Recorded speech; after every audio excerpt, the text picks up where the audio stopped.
Ilang anak? May asawa? Wala, hiwalay ma'am. Tapos Anak mo po, kuya. may anak, ha? Anak mo. Isa lang, na mag-8 December 9. Mhm. Okay po. Pero yung, kwan, hindi kami kasal kasi. Ganun Bakit lang. hindi mo pinakasalan? Hindi nga, ayaw naman. Kaya wala Anong sa akin yung anak pinagkaabalahan ko. mo dyan, kuya? Nag-aalaga ng baboy, nagbubukid, ganun. Hmm. Okay naman yung ano. Ikaw, Okay ilang naman taon ka na? yung... Matanda ka lang sa akin na 1 taon. 48 ako eh. Ma'am, Ah, pakisagad ng ulo, ma'am. Di po kayo nakikita. Bintana ako'y nakikita, DJ, ma'am. andito oh. Klarong-klaro yung ulo ko, DJ. Ulo nga lang ho'y nakikita. Walang mukha. Klarong-klaro yung ulo ko oh. kaya, kaya naghahanap ng, kwan yung makakasama yung ang gusto ko Ganun ba? Pero nasaan ka, ma'am? Andito po ako sa Riyadh ngayon. Ah, ano, ikaw single? Pa. Single ka? Hindi, alam nga naman Single, sasabi ma'am? ako dito na may sabit. Di ba? Hindi nga. Alam ko nga, single ma'am o ano. Single ma'am. Ay ano na, kasi patay na yung asawa ko eh. 4 anak ko. Ay, balo. Ako, isa lang. Magda 9 years old yung anak ko nung ngayong December. Okay. So walang ano dyan? Ano pa ba to, DJ? Ano po yun, ma'am? Ano pa ba? Yung Ano ba pwedeng itanong dito? Ano daw? Naitanong ko na kung lahat. tatanggapin mo ah, Kaya mo ba akong buhayin? Bakit to, ma'am? DJ, Pat patay ka na po ba, ma'am? siyempre, ako naman, naghahanap ng talagang Eh para baka sa hindi niya ako akin. kayang buhayin, DJ. Buhay na buhay nga eh. Yung tanong ko sa kanya eh. Kaya ba yung buhayin mga anak ko, di ba? Oh my God. Taga saan ka, ma'am? Nakamaputol na naman tong live Bakit natin. tumatawa ka? Parang tik-tik Taga na saan naman. ka, ma'am? Dumaguete po. Bisaya.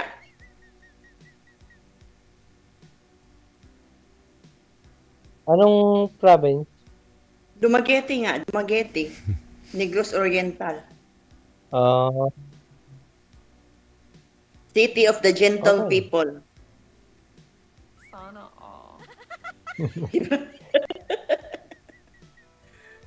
Kahit magkalaing tayo magkatagpo, pwede naman, no? Aba, kuya, malayo talaga yan, kuya, pag maglalakad ka. Ganun Di lang ba, DJ? ang tadhana, Oo, ah. Malayo talaga yan pag nilalakad mo. Ha? Malayo talaga yan pag nilalakad mo lang. May barko Oo. naman. May sasakyan, may bus naman, o di ba? Madali lang, DJ, di ba? Hmm. Madali lang hanapan paraan kung ano, di I-add ba? mo ako, ma'am. Ha? I-add mo ako, ma'am. Pwede? Aba, bakit hindi? Kung ano naman yung maganda naman yung pakay mo, di ba, DJ? Correct. Maganda naman yung hangarin mo, why not? Oo naman. Oo naman, ma'am. Hindi, wala naman akong asawa. Oo, nandito ko sa bahay ko. Alam nga, makikiusap ako sa iyo na nag-iisa ako dito. Kaya naghanap nga eh. Ganun ba yun? Saan pala yung anak mo? Saan nakatira yung anak mo? Sa kanyang mama. Yun ang anak ko. Oh, yun. Para ipakilala ko. Nasa ako dito. Ay, ko. Para makita mo. Hindi ako yung... Gusto mo sinusuportahan mo pa rin yung anak mo, kuya? Oo. Hanggang lumaki siya. Hindi. Ayaw nilang i-con sa akin yung bata. Hindi ko alam kung bakit. Kasi hindi ko kasal yung nanay niya. Pero binibigyan ko ng suporta. Pinupuntahan ko sa kanila. Okay. Kaya nagtatampo ako ngayon kasi gusto ko makasama ko yung anak ko. Pero ayaw. Wala akong magawa eh. Kasi pupunta na ako DSWD.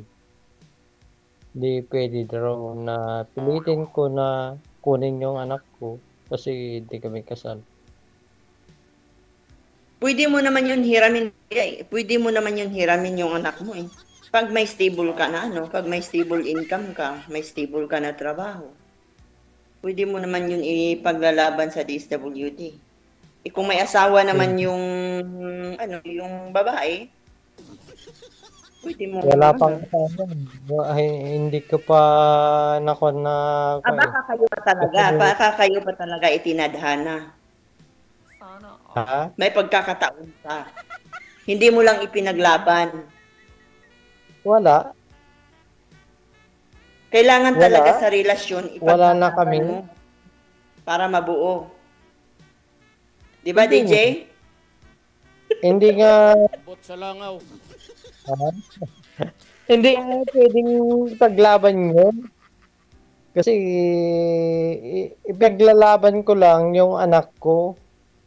Kasi wala na kami. Bakit wala na Kasi kayo? nag-abroad siya hanggang 3 years tapos bumalik. Pumunta ako sa mama niya, pupunta ako doon. Akala ko wala siya. Ngayon buwan na October yata. Pupunta ako sa yung anak ko. Akala ko wala siya. Bigyan ko ng yung dati. Akala ko meron pala.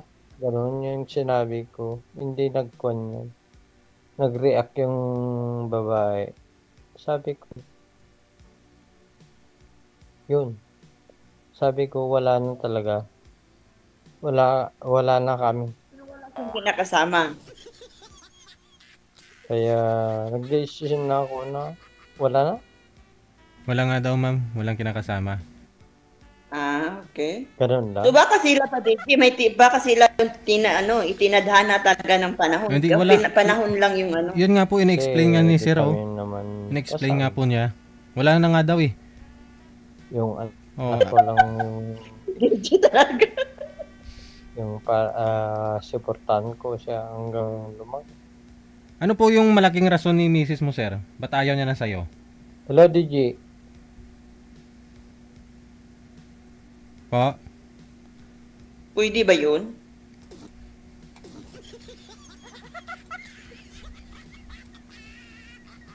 Yung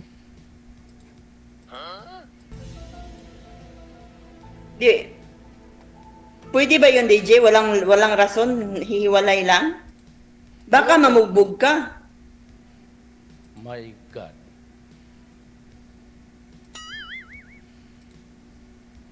Binubugbog mo asawa mo, kaya kang hiniwalay yan. Hindi. Ano ba yan, DJ? Mga lang narinig ko.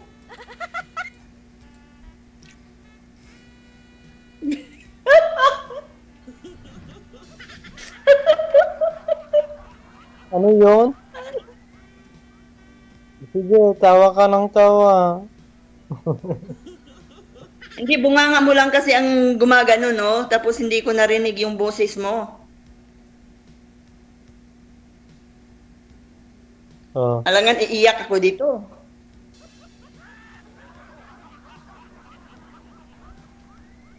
Oh. ano yun?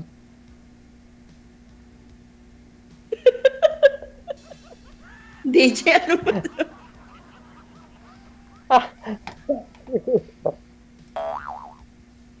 Ano yun? Tinatanong ka nga ni DJ kung ano yung Oh. rason, bakit ka hiniwalayan ng asawa, bakit ka iniwanan ng asawa mo. Yun nga. May dahilan. Sekreto lang pala, DJ, yung dahilan. Anong dahilan? Hindi.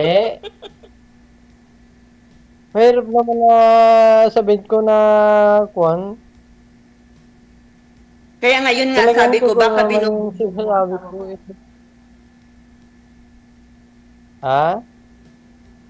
baka binubugbog mo asawa mo, kaya ka hinihiwalayan. Ay, hindi ko binububog yung asawa ko, ah.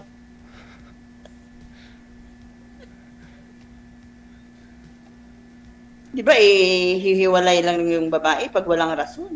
Kailangan may rason talaga yun. Sa akin yun, may bahay ako, di ba? Yan.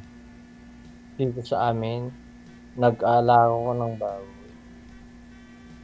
Alangan na pupunta ako doon sa kanila na hindi naman sila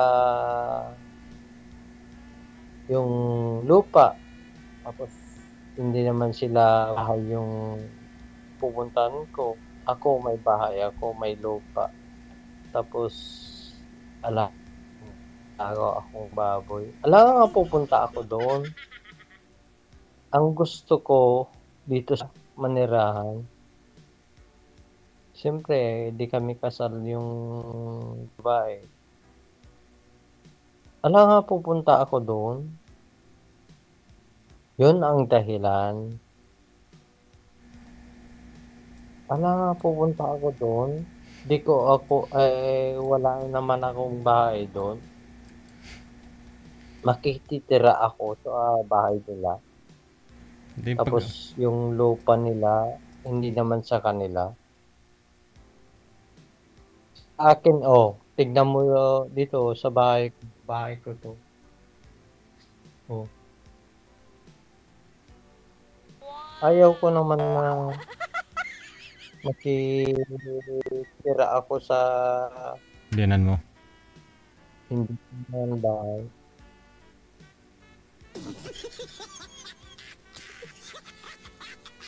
Gets mo, ma'am? Hindi. Totoo yung sinasabi ko, ma'am. Hindi.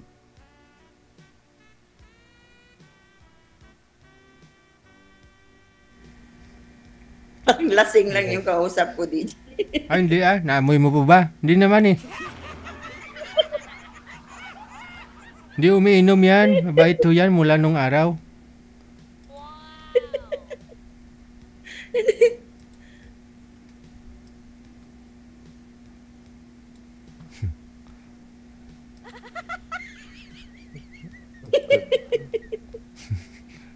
Hello, ma'am.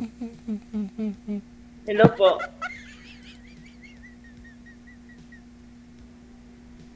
Tanong ka lang, kuya. Tanong ka lang kung anong itanong mo. Sasagutin ko.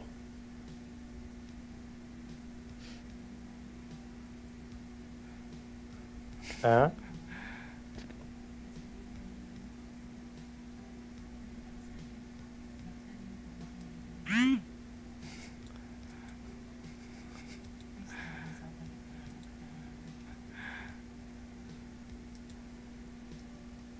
Hindi na nagsalita, DJ.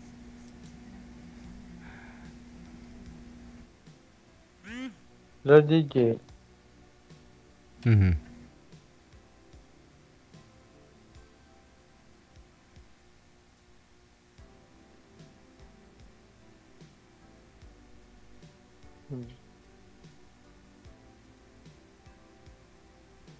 Okay.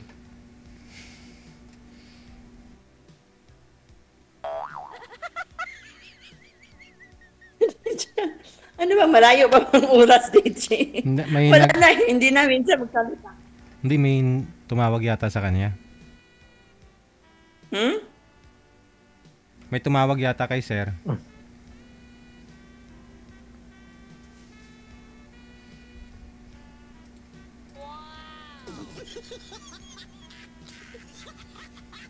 Busy yata, DJ, hindi na nagsasalita. Ha? La DJ, lasing yata. Matagal pa ang oras namin, DJ. Lasing yata ito kausap ko. Oh, hindi. Wala ka naman ho nakitang umiinom eh. Hindi naman siya umiinom, di ba? Ayun. Hindi niya na tayo naririnig kasi may tumawag yata sa kanya. Ayun na lang, no? Pahupain mo na lang muna siguro yung kung nakainuman ho yan, ma'am. Bukas sigurado i-chat ka niyan. Ha? Ay, abaw. Ay, abaw! Wah, wah, wah, wah!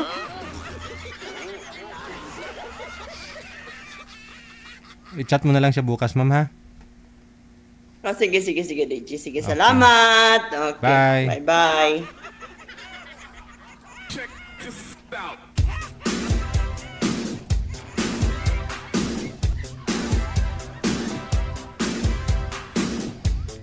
Bakit to ba? Naamoy mo ba si sir? Amoy alak? Sabihin mong lasing? May mga tao talagang ganun, yung haggard, yung pagod, no? Diba? Buong araw nagtrabaho. Kapag kamalan mo siyang lasing. Pero hindi yun umiinom, ma'am. Kasi ilang beses na ho yan dito sumali, ganun na talaga siya magsalita. Mukhang lasing lang. Eh, malaki yung pigirin yan eh.